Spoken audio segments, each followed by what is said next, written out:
Welcome to everyone just joining. It is 12 o'clock. It is time. So let's get started. Hope everyone is doing well. Welcome Bentley graduate students and alumni. So special to have this community here today. I am Laura Aiken, the director of the Pulsifer Graduate and Alumni Career Development Center. If you're having a hard time seeing who's speaking amongst these boxes, feel free to go to the top right-hand corner of the Zoom room to view and show this on speaker view so you can always see the person speaking.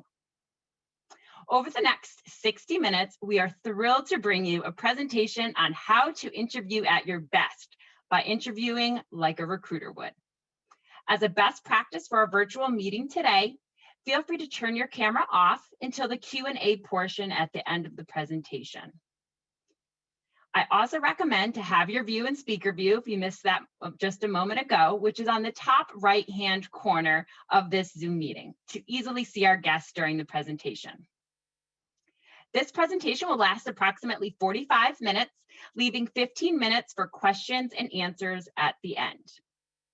Feel free to use the chat function throughout. And during the presentation, I will either field some of your questions in the chat or we'll save your question to the end for Laura to address.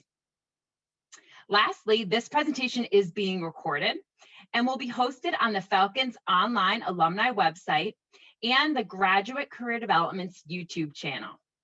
Let's get today's event started. As the director of Pulsifer's Graduate and Alumni Career Development Center, I am pleased to welcome our guest today, Laura Kingston, Talent Acquisition Sourcer at Boston Consulting Group. Laura graduated from Bentley in 2017 with her bachelor's degree in management and a minor in finance and sociology. She is also currently enrolled in Bentley's MBA program, which means she'll soon join the club of Double Falcons. We are thrilled to have her here today to share her expertise on how to impress a recruiter during your next job interview. Without further ado, I will pass this presentation over for Laura to share more about herself and to kick off this presentation. Thank you for being here, Laura. It's all yours. Thanks, Laura. Thank you for the introduction, and thank you everyone for coming to say hello on your lunch break on a Monday. I am really excited to be here, and I'm hoping to add value for all of you, tell you a little bit about my perspective as a recruiter, share some best practices about interviewing and kind of the recruiting process in general. So hopefully share some valuable insights for you, but also want to call out how valuable it is for me that all of you are here today, because on my side, it's part of my professional development and some of my goals to build a bigger relationship with Bentley, and then also always to engage with top talent. I very much consider Bentley graduates and folks enrolled in Bentley programs. So thank you very much for coming to kind of be here and to support me as well. But let's get into it. The first thing I really wanted to do is talk to you a little bit about who I am and give you some perspective of who I am. So as Laura mentioned, I am a Bentley grad. Sometimes it feels like forever ago that I was an undergrad. Sometimes it feels like very recently, but here are some organizations I was involved with during my undergrad. And then also while I was in school, I worked at New York Life as a recruiter. I also worked at Aldi, which is a large global grocery chain. I worked as both a district manager there and then also as a little bit of recruiting in that role as well. When I graduated, I worked at a small company called More Staffing. And what I did there is I built an accounting and accounting and finance staffing vertical. So in other words, I was a kind of a third-party recruiter helping companies like BCG or large corporations find specifically accounting and finance talent. So a recruiting role as a third-party recruiter. And then that brought me to where I am today. I was recruited by BCG to join their global services recruiting team. And my role right now is as a sourcer, which is another name for recruiter. It really emphasizes my role as someone to engage with the external talent market. So rather than just applicants, but folks that might be passively on the market and interested in our open opportunities. And my goal is to engage with them and interview them and then pass them along into the interview process. So that is where I join you from today, is with BCG. And then, as Laura mentioned, I am also now back at Bentley pursuing my MBA. I'm only 2 classes in, so I have a little ways to go, but excited to be back. And what I want to talk to you all about today, so a quick look at the agenda here, is first, I'll share with you kind of a behind the scenes glimpse into what the recruiting and interviewing process looks like at BCG. And that's going to kind of serve as an example for us that we can chat around. Appreciate all interview processes. They vary, right, from different firm to firm. But we'll use BCG as an example. And then I want to give you a few quick tips on how to actually get in front of companies and get in front of recruiters, get in front of sourcers like myself. A little bit outside the scope of our main topic, but a few points that I love to emphasize with my friends and hopefully kind of share some insight with you, how to get in front of recruiters. And then we'll talk, kind of dive into our core about interview best practices. As a interviewer myself and as a recruiter, I feel like I have I'm able to kind of leverage my perspective and what I know as an interviewer to end up doing really well on the other side of the table. So hopefully by sharing some insight with all of you, you'll be able to do even better as an interviewee on that side of the table. And then finally, I blocked a little bit of time to share some frequently asked questions to recruiters, and then also to tell you a little bit about BCG, give my company a little bit of a plug here. And then at the end, as Laura mentions, we'll open up to some kind of open-ended questions and some conversations. So very happy to take the time there and dive into whatever I miss in this presentation and however I can help. But again, to set the stage, let's take a quick peek at the recruiting process at this very high level. Kind of have the 5 pillars here, I think of them. It starts with, or I guess, and again, this slide is just to help you visualize the recruiting process in full. So as a candidate, we don't always think about the full cycle. And by being mindful of the full process, I think we can better understand the whys behind different things like, the company timelines to hire or compensation constraints and start dates. So really it's helpful to understand the full process as a candidate, because then you have, there's a little bit of soothingness to understand, the big picture. And then you can also use that knowledge strategically throughout your interview conversation. So starts with the job opening and approval. And that's really when the business is saying, what is our need? Why are we opening this role? Is it a backfill? Is it a new position, a new need? Is it a new project? So the company is really kind of taking a business perspective and making the case to open and approve a position. Then we kind of engage in the stage that we call the kickoff meeting, where the recruiting team is meeting with the hiring team or the hiring manager and kind of aligning on what does a good candidate look like? What do we need? What kind of skills and expertise do we need to bring to the business? And how are we going to do that as a team? And then today, one of today's focuses is around actually finding that talent. So how are recruiters then going out into the market and finding those candidates to bring to the business? And then of course, interviewing, that's really the big process, the core that we'll talk about today. So what do the timeline looks like? What is the strategy behind interviewing and the feedback that comes along with that throughout the interview process? And then of course, there's that final piece around the offer and onboarding. This slide gives us a little bit deeper dive into the processes behind the scenes of recruiting. So beneath each of the pillars, you can learn a little bit more, and I'll let you read on your own kind of what's going on within each of those pieces. But again, why this is important for you to understand is just to give you a better perspective of how you can take all of this into account as you're kind of strategically asking questions and working through the interview process. So looking at points 1 all the way up really through 4 and understanding that there's a lot that goes on behind the scenes. There's workforce planning, there's finalizing the job description and making sense out of the job description. There's the financial sign off that comes into play within the company. So understanding that roles don't, they're not just kind of easily popping up out of anywhere. There's a lot of strategy that comes up and goes on behind the scenes pre-recruitment. So indeed, a strategy behind location, behind the business need, whether it's a temporary resource, a permanent resource, depending on the leveling. Is this a director role or a management position? Will there be direct reports? Will there, be direct reports and a team under this person in the future? So recruiters often get questions from candidates, things like, hey, I know that this role is posted in Boston, but can I work from your London office or your India office or your Texas office? Or we hear, I know the salary target is around, 100K in terms of base salary, but can we just negotiate that later? Because I'm looking for, 130 in terms of base salary.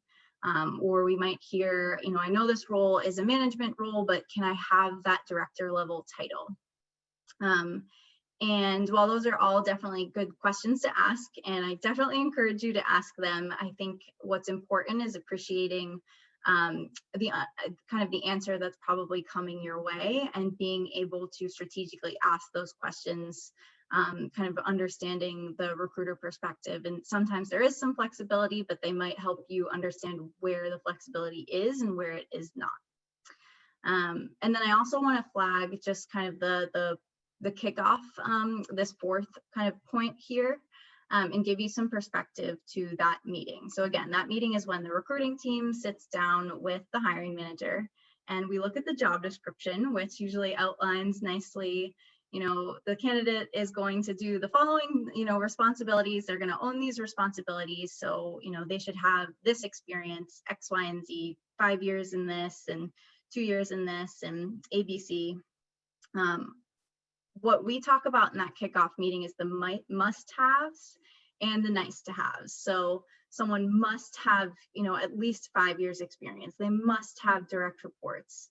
It's nice if they have, Tableau and Power BI and data visualization tools, but we don't necessarily need that. So sometimes those conversations go on behind the scenes. And the reason that I want to bring that up is because you as a candidate might look at job descriptions and say, wow, I meet a lot of these requirements, but not all of them. And the question is, do you apply or do you not apply to that role? And my assertion to you would be to think about it a little bit and consider the recruiter perspective. So yes, if you don't meet all of the requirements, I would say if there's just a few, absolutely apply. Statistics actually show that women can be a little bit more fearful, I think, of applying if they don't meet all of the exact requirements. So that's one call out. Definitely encourage folks to apply if you don't meet all of the requirements. But then also kind of use your kind of critical thinking a little bit and think about, wow, that's a major requirement. I really don't align to that one. I'm probably not a fit, and I would recommend maybe, saving and holding off on that resume. You want to be careful you're not throwing your resume, kind of throwing spaghetti at the wall and seeing what sticks with too many companies.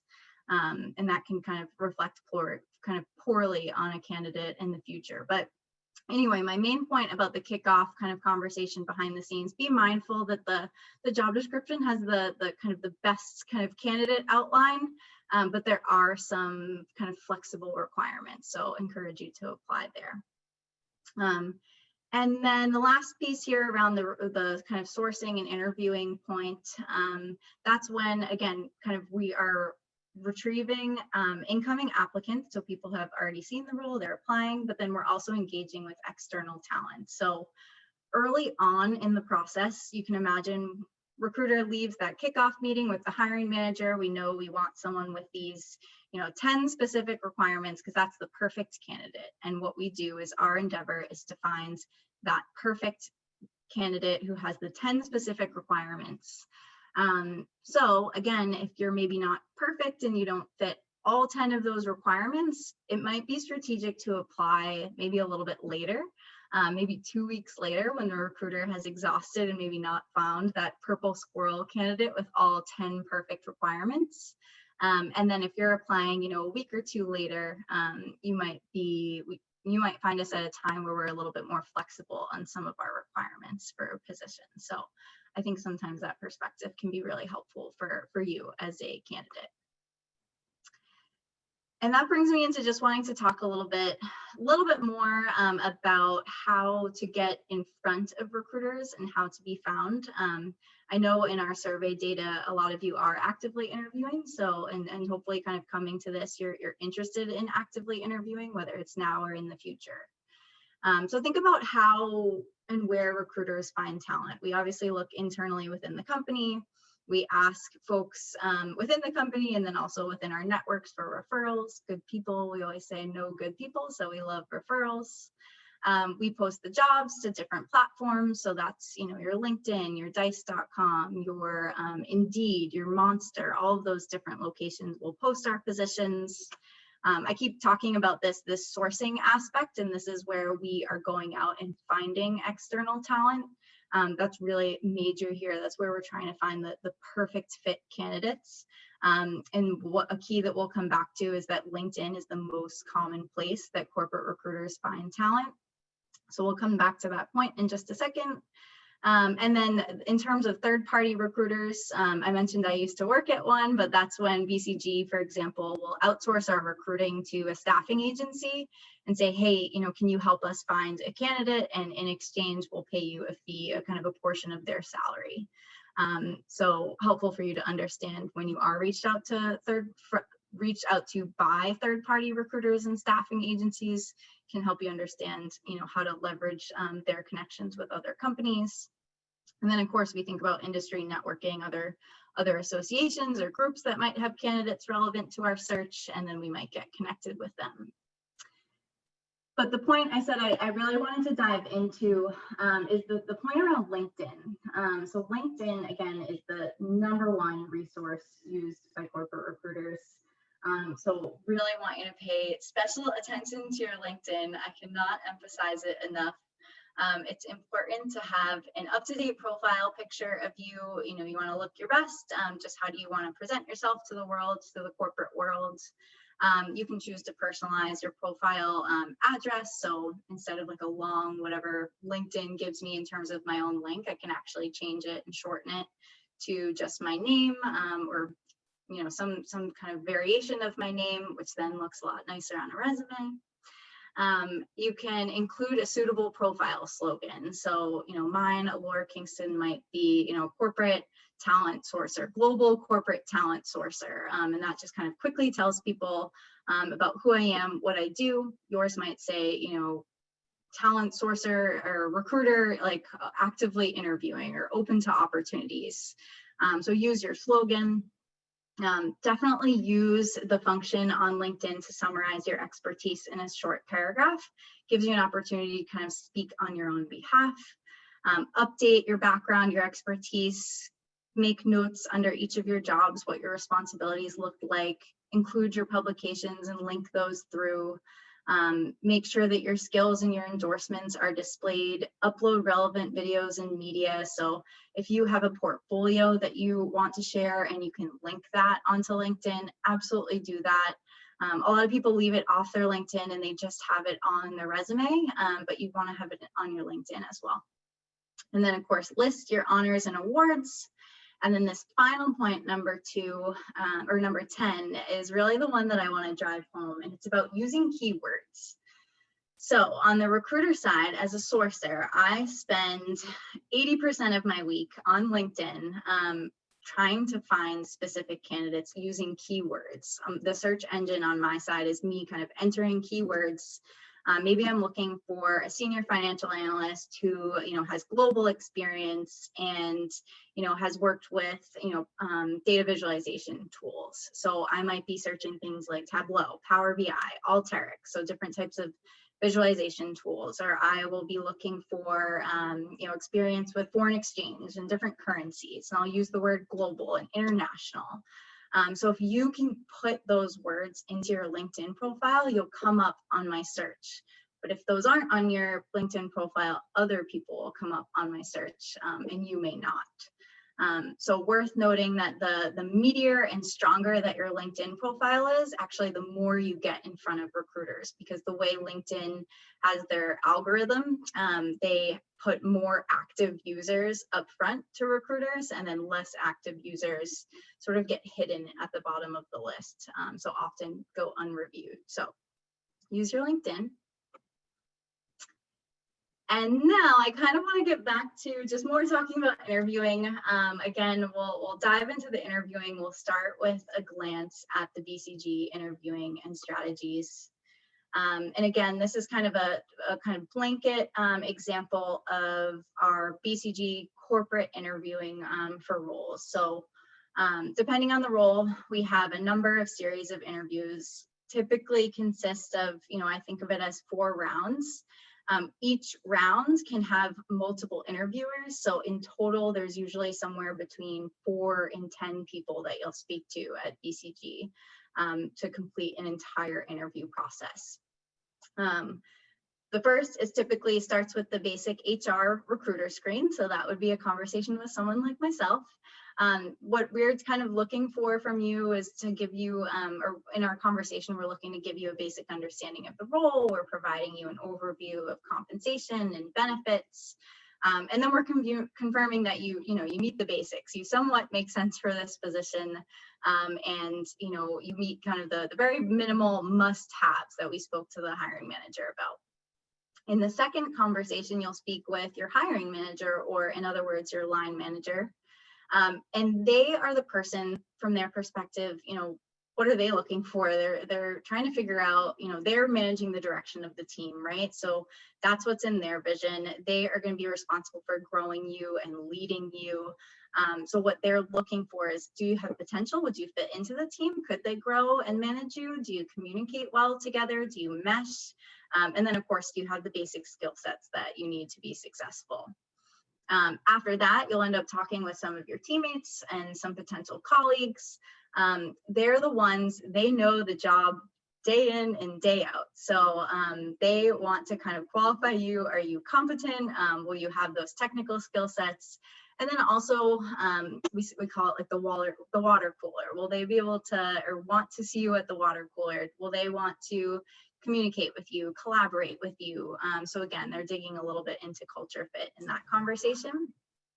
And then in terms of the stakeholder conversation, a lot of times towards the end of the interview process, you'll meet with someone who's not on your team and not necessarily responsible for you as a line manager, but who you'll interact with. So stakeholders are people who are, customers of yours within the business. They don't necessarily know the daily nuances of the job. They don't necessarily know the specific dynamic within, your team, but they do want to know that you'll be able to support them in whatever their objectives are. So they're, again, kind of looking for communication and looking to make sure that they'll be able to collaborate with you. So this insight is really helpful for you because you can think about, what are these interviewers going to expect from me throughout the interview process? And I would leverage that understanding going into your interviews. Another kind of big piece here is thinking about, what types of questions am I going to ask these people at the end of my interview? Probably don't ask the stakeholder about the day-to-day responsibilities of your role, right? That might be a better suited question for your teammates or your colleagues. You also might ask your teammates and your colleagues about the hiring manager, line managers, their management style. So being a little bit strategic and understanding the different people that will be on the process. And then another kind of quick pro tip is just don't be afraid to ask your point of contact with the company, oftentimes the HR person or the recruiter, who you'll be interviewing with. What does the full panel look like? Can I have their names and their titles to give me a little bit more perspective? At BCG, again, using as an example, what we do is we assign different competencies to our interviewers so that they can have those in mind going into their conversations with candidates. So again, they're usually going into the conversation specifically digging into something specific. So it might be one competency, or it could be a combination of these. But a lot of times, if you go in as a listener, as a candidate, you might be able to get a sense of by asking these questions, what is this interviewer trying to get out of me? And how can I therefore kind of mold my answers to best kind of answer them and support them and what they're trying to understand and bring back to the team. So good kind of mix of kind of basic competency-based questions or kind of categories that interviewers are using going into those conversations. In terms of interview structure, again, this is very much just a very basic model, modeled after a 1-hour standard interview. Some interviews nowadays, even at BCG, are just 30 minutes. So, cut this in half. But there's always that portion of, it's supposed to be the first few minutes is the candidate welcome. It's kind of the icebreakers, getting to know each other. It's, a little bit of an introduction to themselves and, the role at BCG. And then it's really diving into the core part around the actual interview itself. And then there's always that closing time. There is always time for questions and to kind of close things out. So really kind of think of your interview as having those couple of segments. And then again, you can strategize like how to prepare for kind of that opening piece. And then of course the core piece and then the closing piece as well. Then there are different types of interviews, right? So totally okay. Again, ask your point of contact. Whether it's the HR person, the recruiter, or whoever you spoke to usually first, or anyone you want to, really just reach out to them, find out, is this going to be more of a conversational interview, or is this, should I expect a case interview or any kind of exam? Technically, typically technical roles will have a little bit of a mix. So you might kind of think about and be able to prepare depending on what type of interview you'll be walking into. The first here is case interviews. That's where a candidate is presented with a challenging business scenario. They're kind of left to investigate it, and then they propose a solution. They're really being tested on both technical skills and soft skills. Those are fairly uncommon. They do happen at BCG, of course, on our consulting side of the business. If you folks are familiar with management consulting, case interviews are very common. But on the corporate side of the business, definitely less common. And then we have technical interviews, and that's where your technical skills are reviewed. So, using the example of the data visualization tools again, so Tableau, for example, if I'm trying to qualify my finance candidate, they have Tableau experience. Somewhere throughout the interview process, we might give them a technical interview. We might supply them with a large Excel data set, give them a half hour to kind of start to build out a dashboard from that data set and start to kind of do something with Tableau. The goal here is to then come back, understand how they started, allow them to explain how they started, understand where they were headed with their thinking, and more understand the process that they were going to go about their mini technical project. And it gives an example of their technical skills. So it's kind of showcasing those live in an interview. And then the most common interviews are really over here. There's the behavioral interviews and the resume-based interviews. A resume-based interview is exactly what it sounds like. It's tell me about this experience on your resume. There might be a lot of specific follow-up questions about things that are on your resume and that you talk about on that piece of paper. And then a behavioral interview is, tell me about a time when this happened, or when you were experienced with a challenge and how you overcame it. Tell me about, this past experience and how you're going to learn to leverage that experience and those takeaways in the future. So very open-ended questions that are kind of a lot of like storytelling back and forth. And those are definitely the most common. So we'll continue to dive into interviewing and some best practices here. I want to talk about interview preparation. These are some very common questions that you will most definitely hear throughout your interview processes. It's the classic elevator pitch, right? The tell me about yourself. Who are you inside and outside of work? You want to avoid too long of an answer.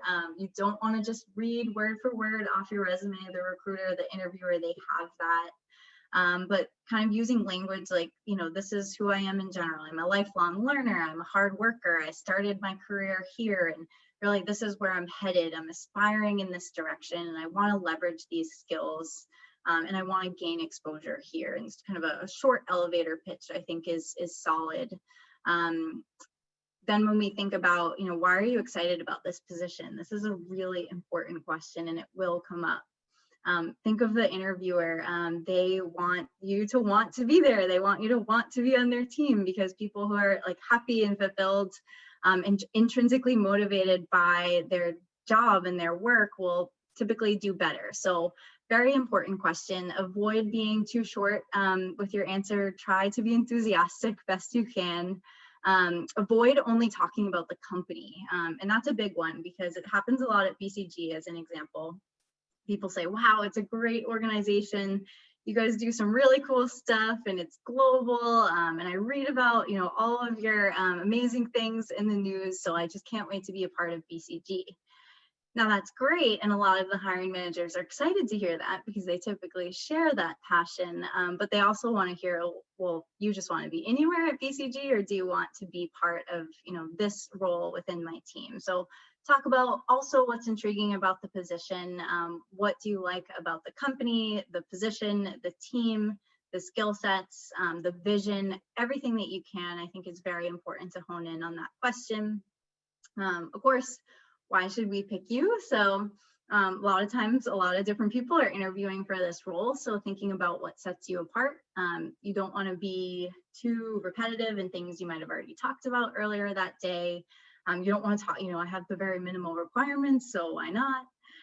You want to talk about your capabilities being aligned to the role and the goals, and again, the mission of the team. You might leverage some of the language you've heard that other folks have used in your past conversations into your answer. And then I think the kind of magic formula is to think about why you're good for the job now, and then why you're also good for the job later. So I can leverage these skill sets that I already have, but this role is also going to give me the ability to grow and learn and be committed and fulfilled by the position, all at the same time.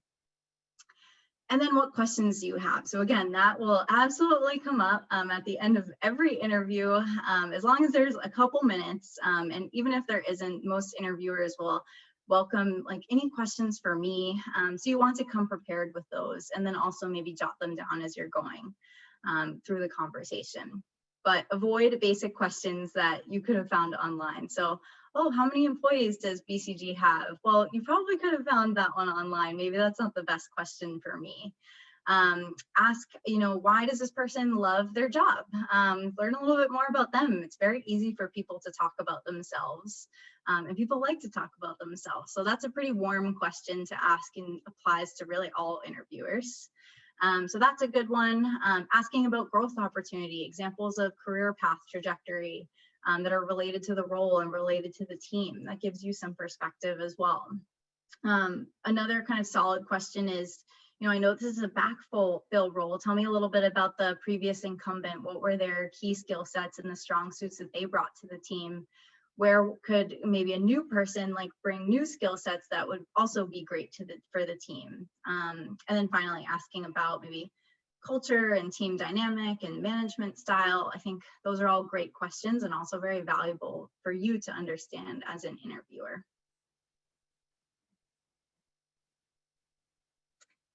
Here is the STAR method. So this is something I'm sure all of you being Bentley students and alumni have heard the STAR method. I remember in my undergrad, it was kind of ingrained in my brain very well. But this is kind of a very like solid framework on how to answer interview questions in general. So you want to talk about the situation. You want to, you know, kind of disclose and give the interviewer an understanding and a background, kind of lay the scene and the picture of a challenging situation that you found yourself in. So you're giving them some context there.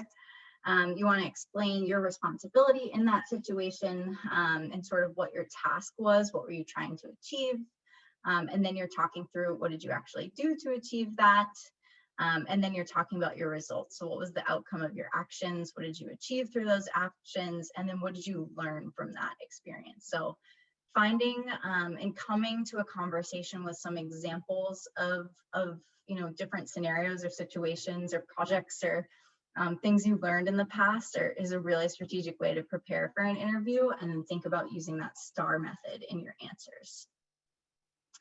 And then down here, I wanted to give you a quick preview of answering some of the logistical questions at BCG. And I threw in this slide, which is a very candid and open way. This is literally the screening form or notes form that I use when I have all of my first conversations with candidates interested in BCG. So this is how I'm organizing, and my entire team actually is organizing our conversation. We're kind of digging into, this is kind of the area where we start in that first kind of opening 5 minutes, getting acquainted with you, telling you a little bit about the company, where it sits within the company, where the role sits, and where it sits within the team, giving you some perspective there. And then we're diving into these basic logistical questions, trying to understand your job search status.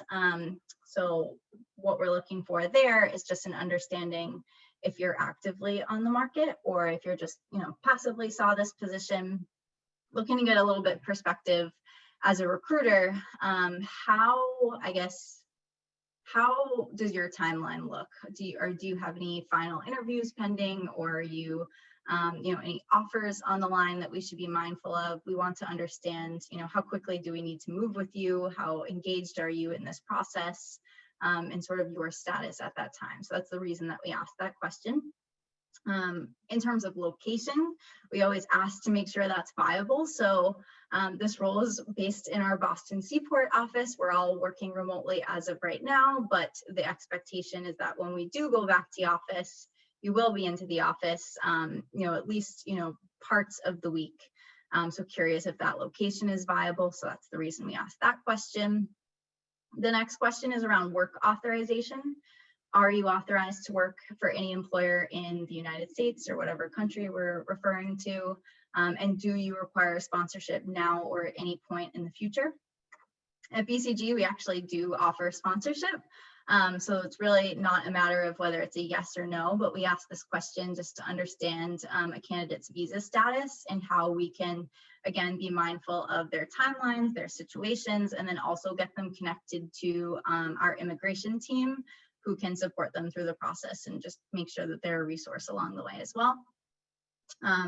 We also let candidates know that we do require a cleared background check to work with BCG, so we give some perspective there and give that up front, just so that no one gives kind of their notice to their current employer before they don't pass a background check, so we do that day one.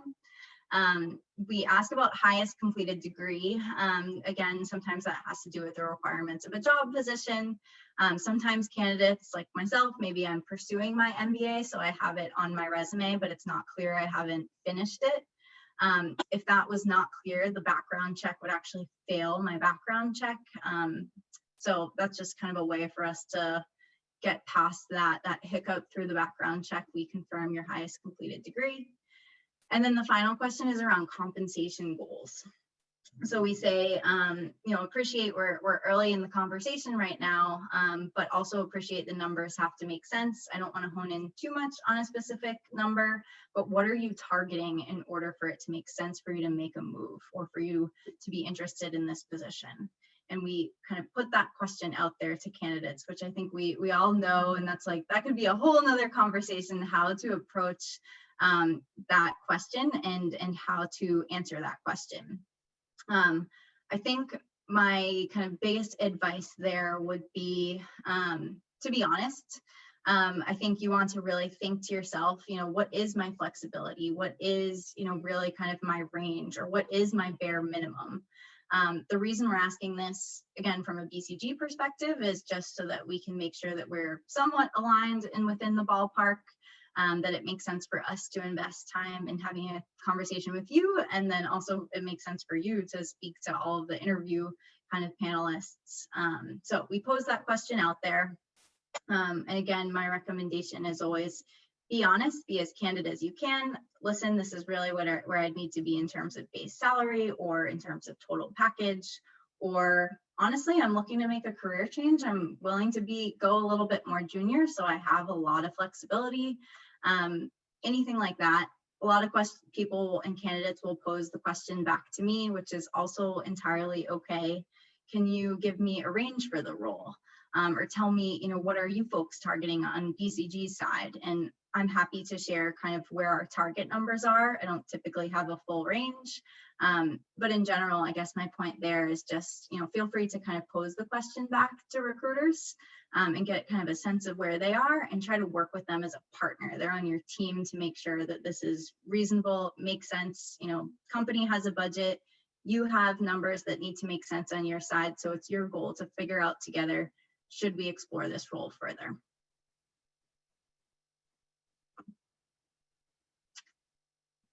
Here, I want to dive in kind of more generalized tips about before and after interviewing.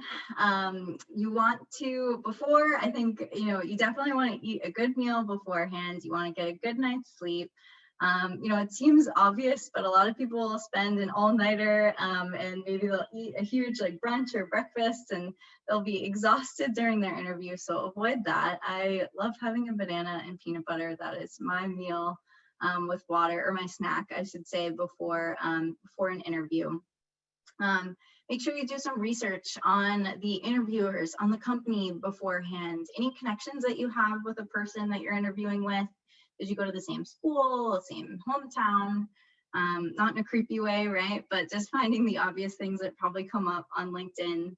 And those are easy to bring up in your conversation as icebreakers. Before your interview, you want to get set up, get yourself comfortable, get your water, get your pen, get your notebook, charge that laptop. Leave plenty of time to get to your interview early. So if you're traveling there, even virtually, get everything else situated so you have a few minutes to take a deep breath.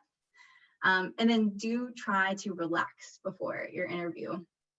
My biggest advice to my friends is just to remember, it's just me behind the conversation or behind the screen. It's just another person just trying to partner with you to see if this is the right role.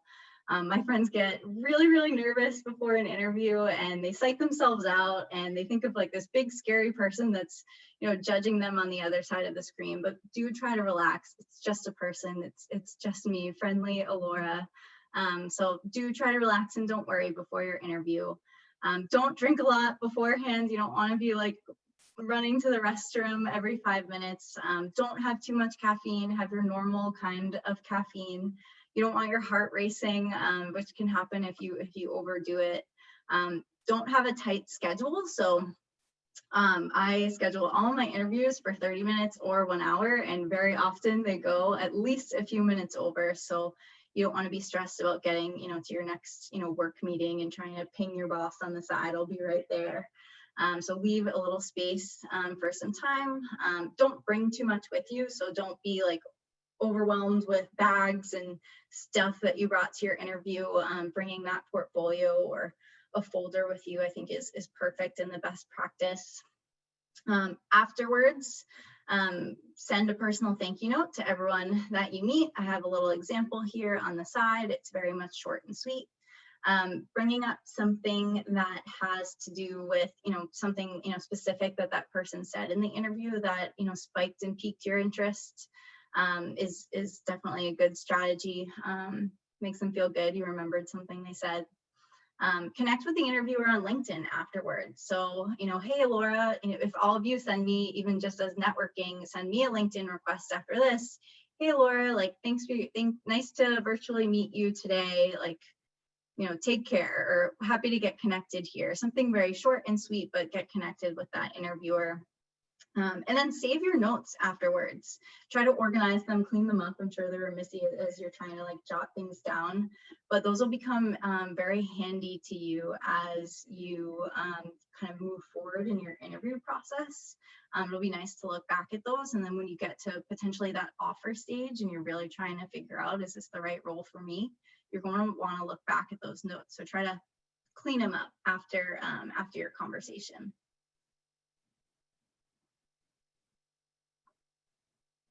This is a good visual. So I'll let this sit here. I think it does a really good job of kind of charting out some best practices or what to wear. But the key thing here is that first impressions are definitely lasting impressions. So dress nice, and what nice means to you is important, but you want to communicate that we care. We're trying to do our best. We kind of respect this opportunity. So dress your best. Matching your interviewers is strategic. So, honestly, I'd say always, I think a suit is a best practice in your first conversation, but if, the first person you talk to is wearing a hoodie sweatshirt, maybe you leave the tie behind in your next conversation. So still dress nice. Don't wear a hoodie sweatshirt, but maybe, you get a little bit more casual and try to match the company a little bit better. And then, yes, even in a virtual setting, dress up. I'd say dress for the occasion. I recommend dressing head to toe. You don't want to stand up and be in your sweatpants if you're, trying to close the door for the cat, or, you spilled your water or dropped your pen, whatever it is. So definitely do your best. Dress up. Try to be clean shaven, dress conservatively, again, carrying, just those few things that you need, avoiding a heavy fragrance, especially if it's an in-person interview. Tidy that hair, the clothing, the nails. And then my last kind of big piece of advice is to wear a smile, kind of bring that charm, happiness, and excitement to the role. And then, these are kind of like miscellaneous points. Make some eye contact, nod while you're listening. Don't put barriers between you and the interviewer. Prepare those icebreakers ahead of time. Think about maybe practicing your handshake, a few good pumps, but don't break anyone's hand or be too, light. Smile, take deep breaths. Don't fidget while you're in the interview as well. That can be distracting. Introduce yourself. If someone in the room maybe didn't introduce themselves, and that can happen, people just forget, or they expect someone else to do it. So don't be afraid to take the stand and say, hi, I'm Laura, so great to meet you, and introduce yourself that way.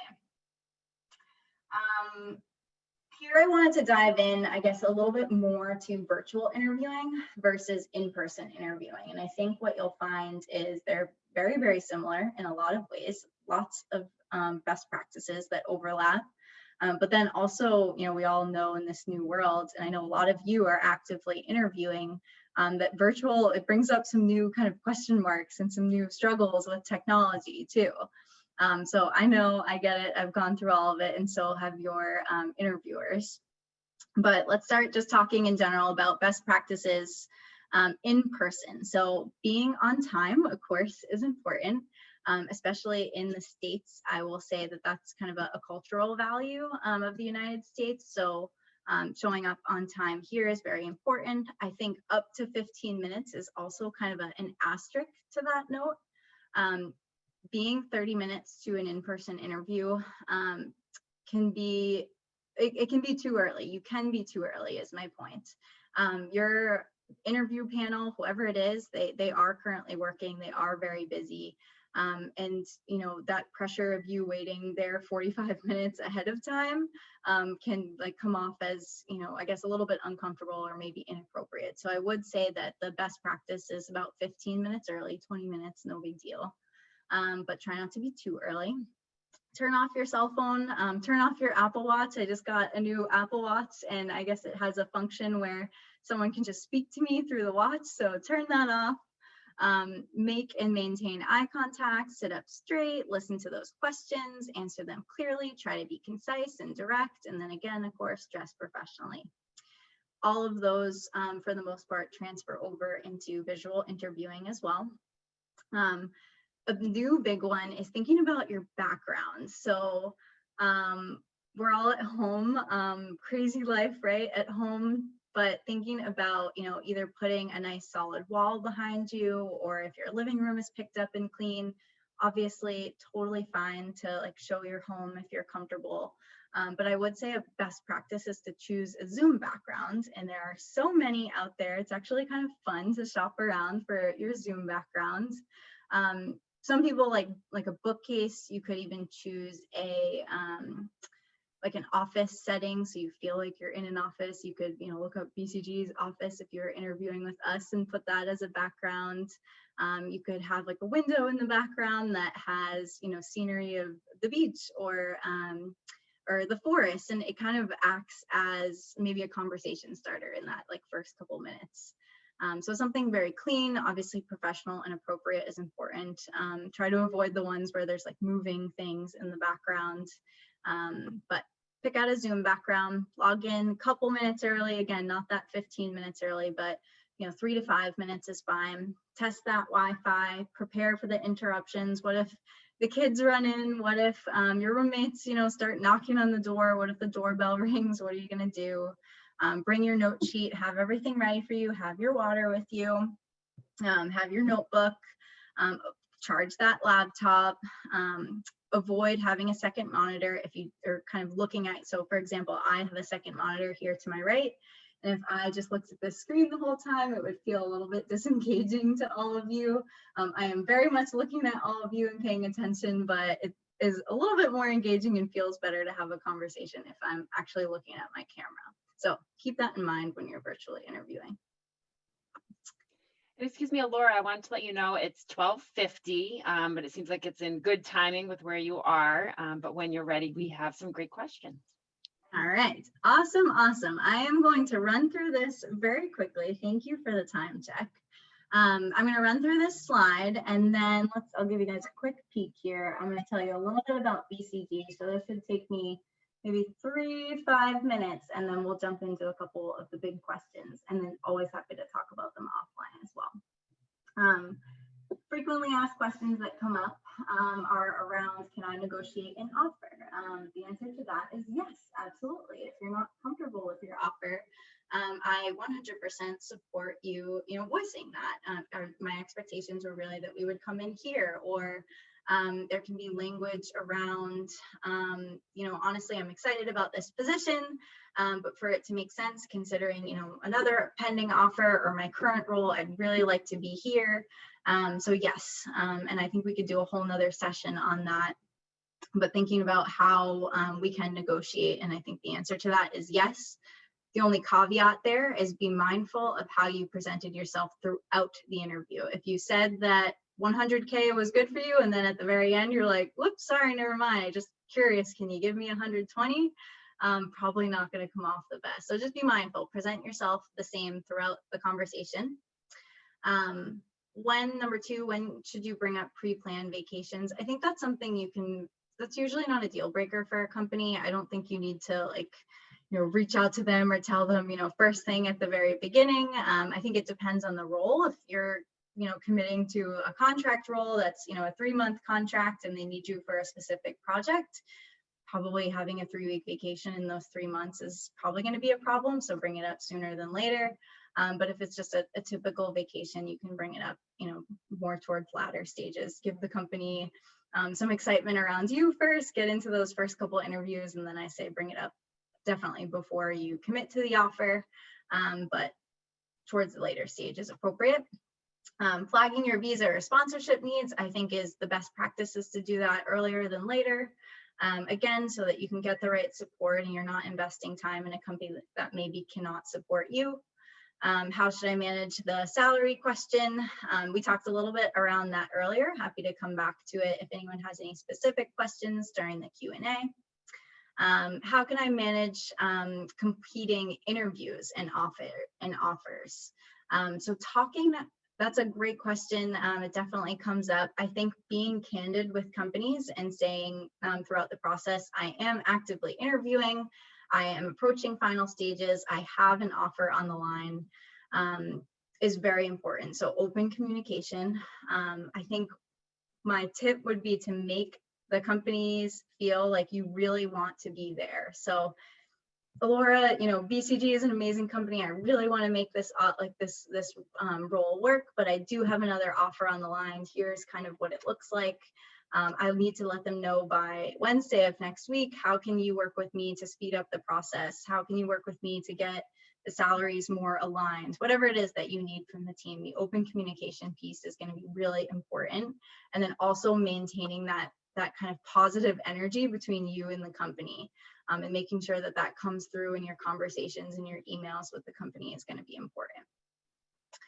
And then the final one is, what happens if I get to the end of the interview process? They don't really schedule any other interviews or offer up any other conversations with teammates, stakeholders, HR folks, anything, but I'm still just kind of unsure. Like, I don't understand the benefits. I don't understand who I'd be working with. I don't understand the hours. You know, what do I do at the end of the interview process? And I think that's actually, you know, it can be used to your advantage in saying, I'm so excited about this role. One person I didn't get to meet, or one thing I didn't get to hear about is this. Can we just hop on a call and talk a little bit more about it? It actually makes them feel, companies, you know, typically, and speaking on BCG's behalf again, but it makes us feel that you're really invested. You really want to make sure that this is the right role. You're committed to the position. You're committed to making this commitment if you decide to go ahead and do that. So don't be ashamed or nervous. The interview process is just as much for you as it is for the company. So speak up and make sure that you get the information that you were hoping to receive.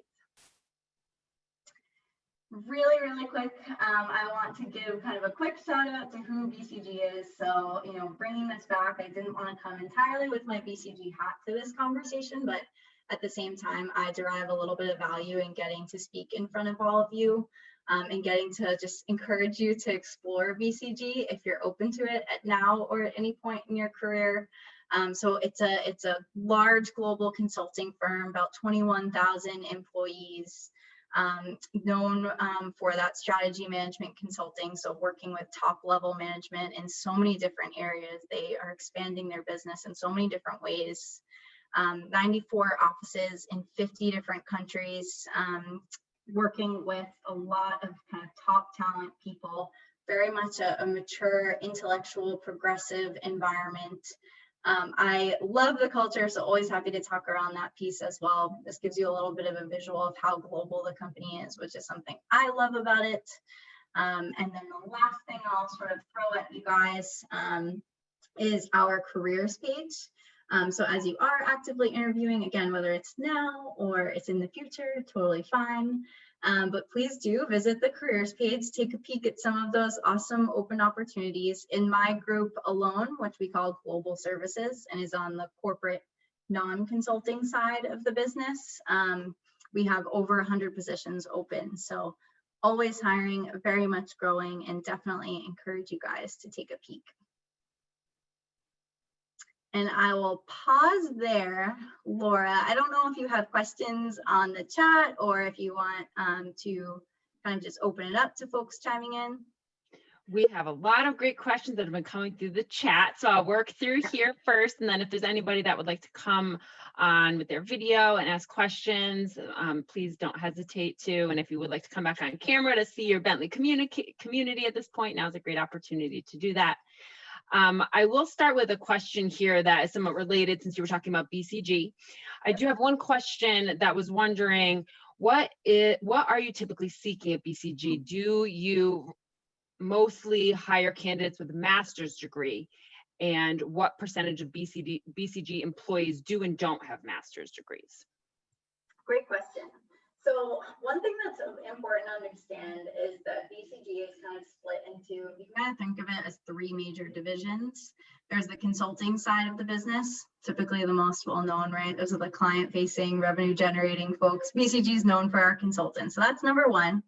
We all have second, our knowledge division, which is our subject matter experts and our data scientists. They also support the consultants in their external facing. And then the third division is what we call business services, and that's the corporate side of BCG. So all your internal HR, finance, legal, ops, risk, marketing, IT, et cetera, all that supports the company at its core.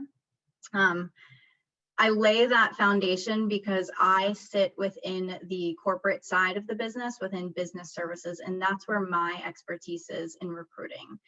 So it's hard for me, honestly, to talk around the consulting or the knowledge division.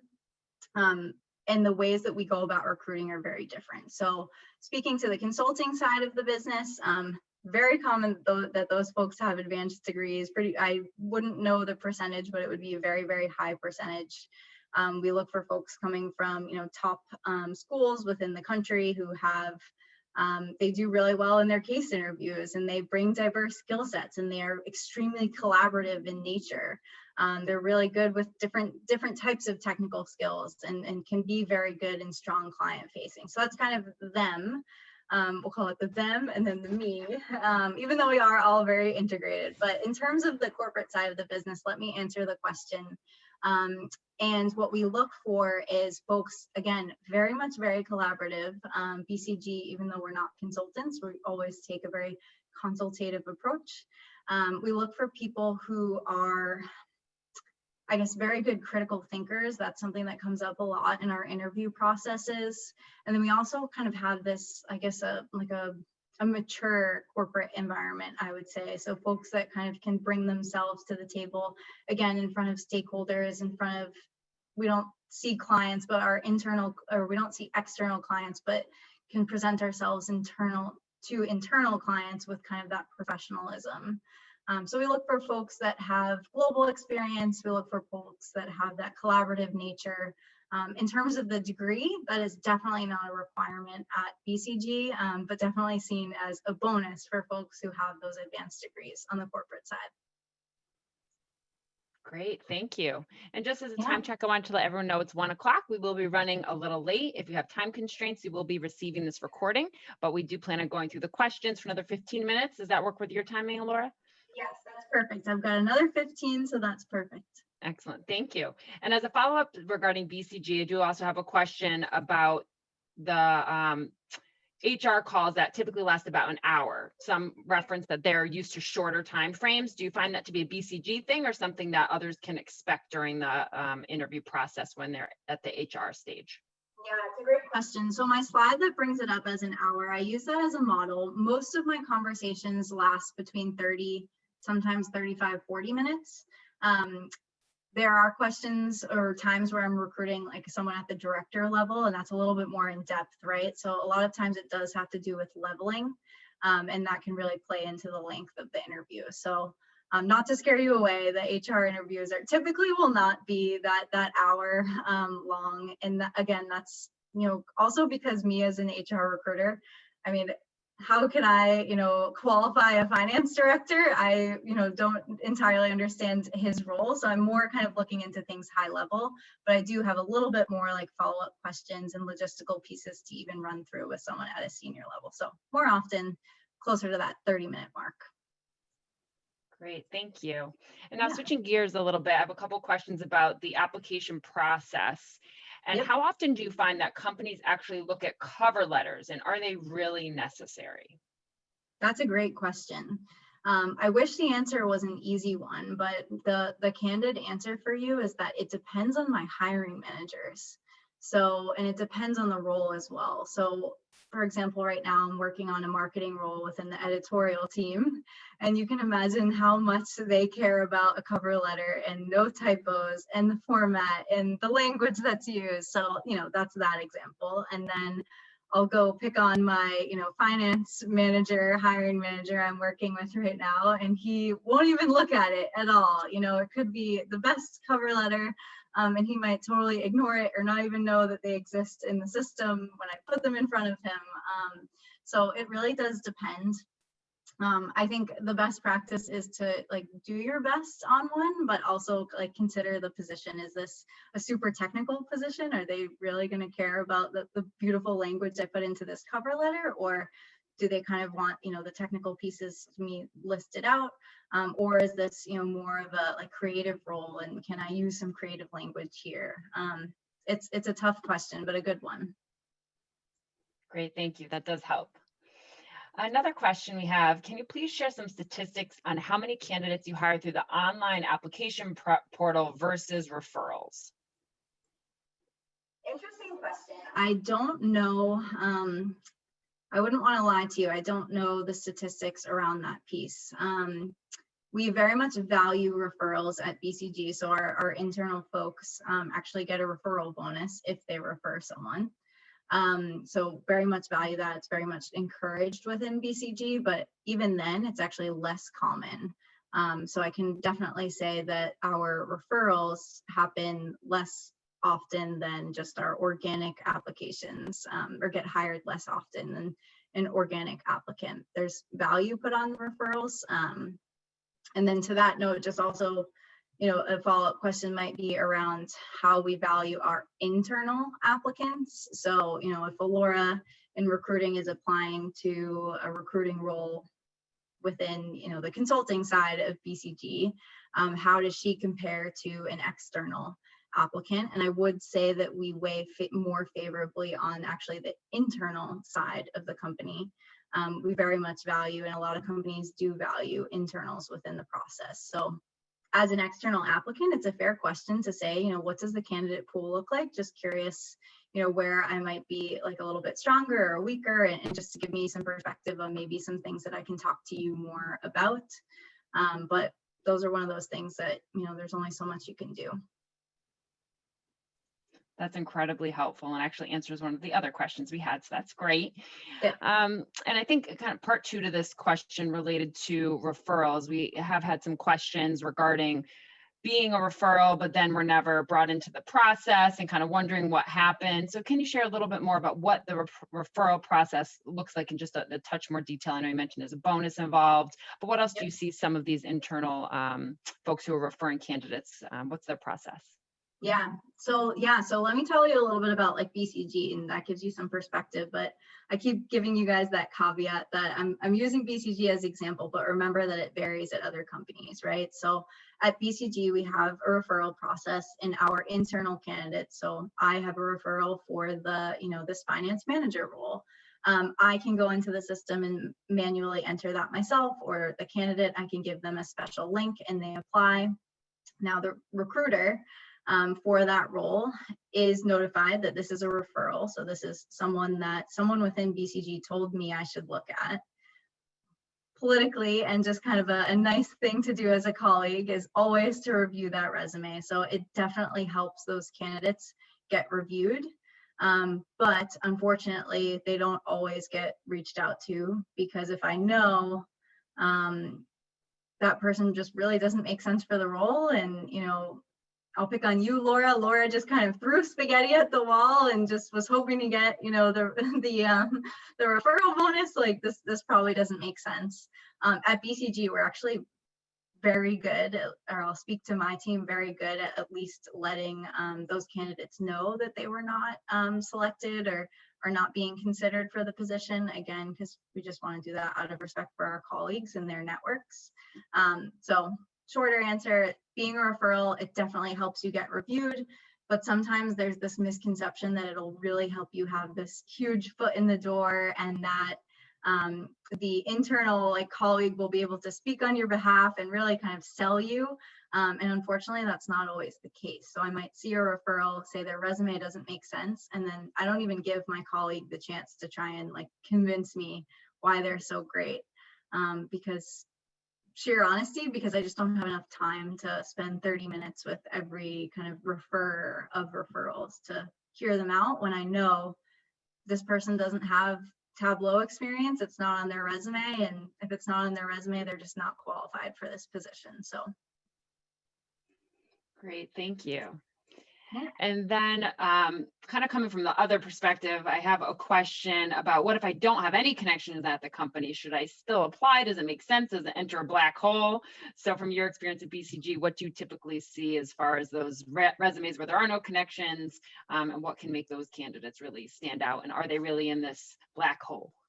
Yeah, it's a great question. So for some roles, I get 5 applicants. For some roles, I get 600 applicants over a weekend, right? So, I mean, that seems scary. It seems like a black hole.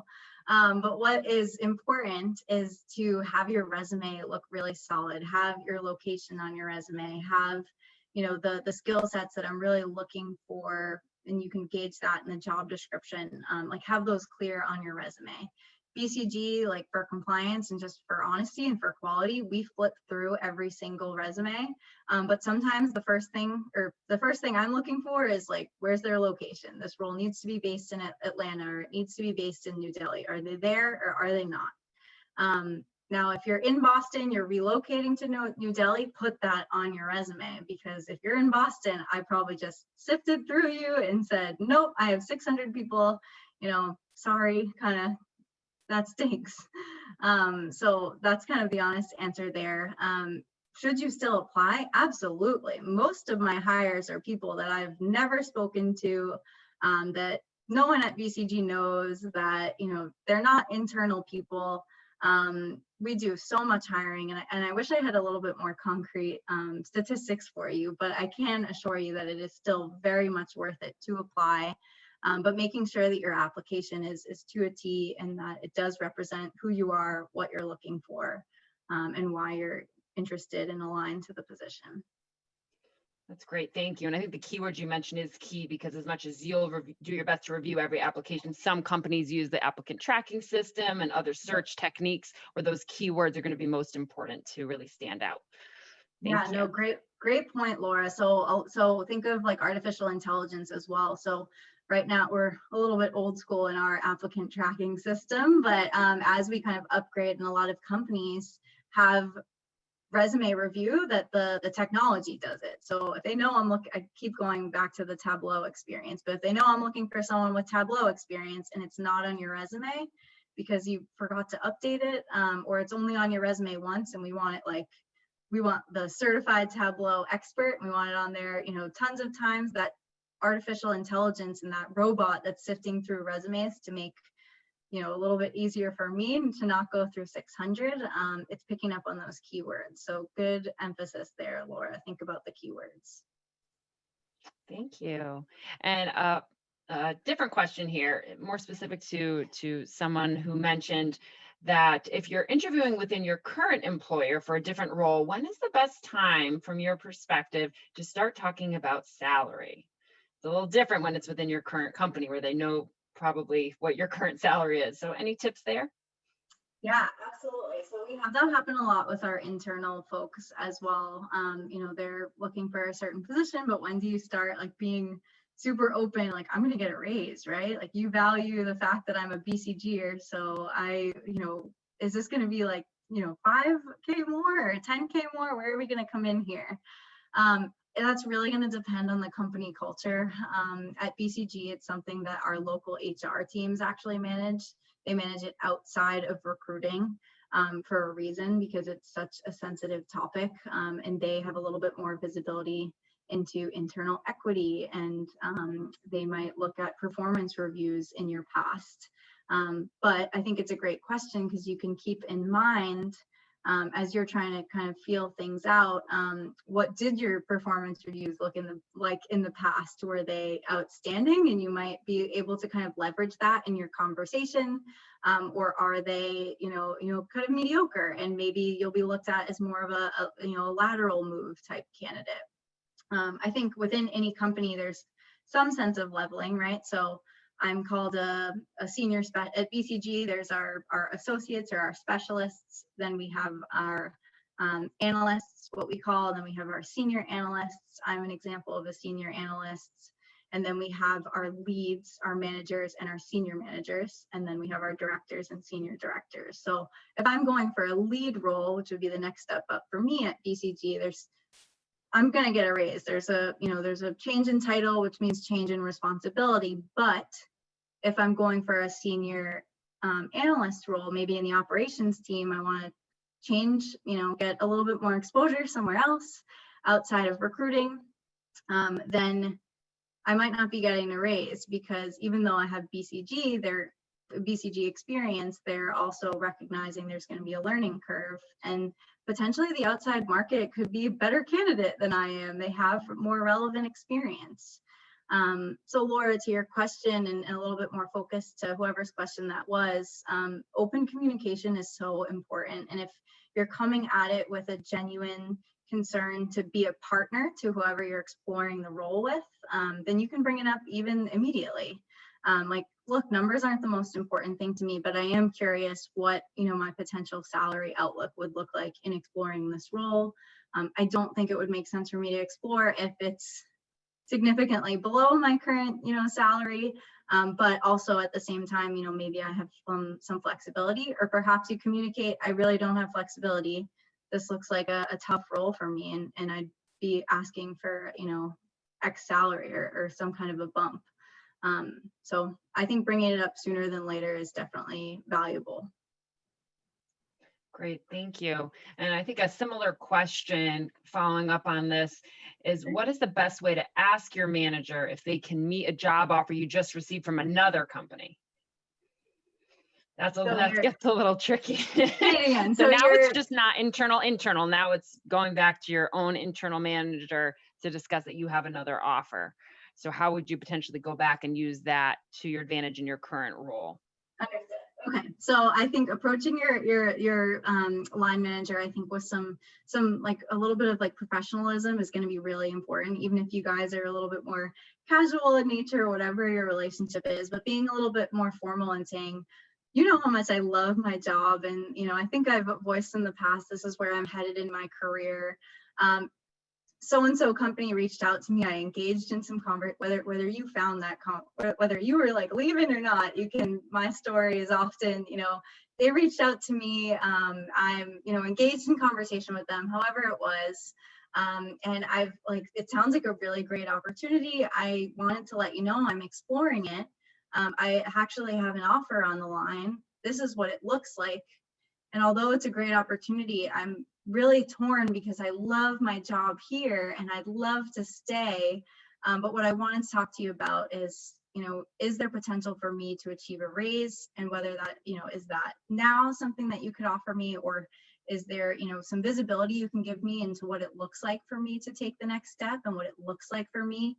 And what you're getting out of that conversation is, your answer. Can you give me a raise quick, or can you give me some visibility? Is it going to be, 5 years till I get a raise? Is it going to be, 1, and maybe you are going in front of the board to, get a raise approval for me in a couple months? That all of that would be really interesting information. So I think coming at it from a point of inquiry, and again, a point of, I'm on your team, I'm not against you, I'm not looking to threaten you, I'm trying to figure out, you and I, what is best for me, and can you help me do that by providing me more information and insight.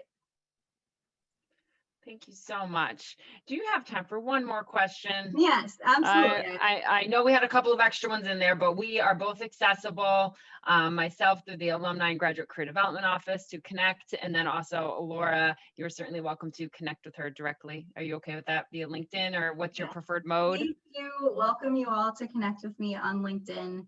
And Laura, if there are a lot of questions that come to you, I think I'm a little slow to answer my personal LinkedIn, but if Laura were to consolidate them for me and send them over via email, I'd be happy to kind of send some quick notes back.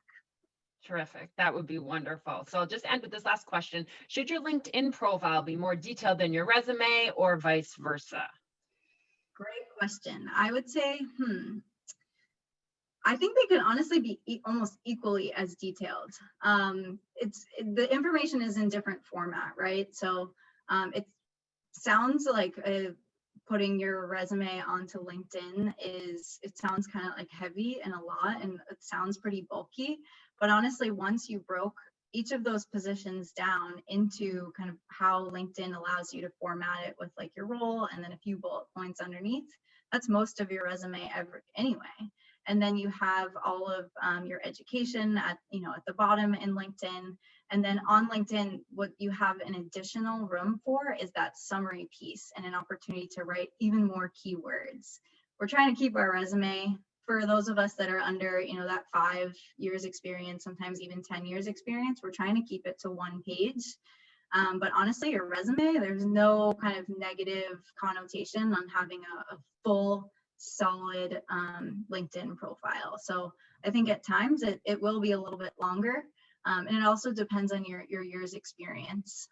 So it'll definitely be longer if if you have many years under your belt compared to if you just recently graduated. Great. Thank you so much for your time, Laura. I think I can speak for the Bentley community. We really enjoyed your insights and time. And, don't be strangers, community. You know how to find us, whether you are an alumnus or a current graduate student, we are here for you. If you have any direct questions on any services that are available to you, please don't hesitate to reach out to me. And again, thank you so much, Laura, and we look forward to staying in touch. All right. Thanks, Laura. And thank you all for coming. Again, I appreciate it on my side as well. So take care. Have a good rest of the week, and I'll hopefully talk to you guys soon. Bye, everyone. Bye-bye.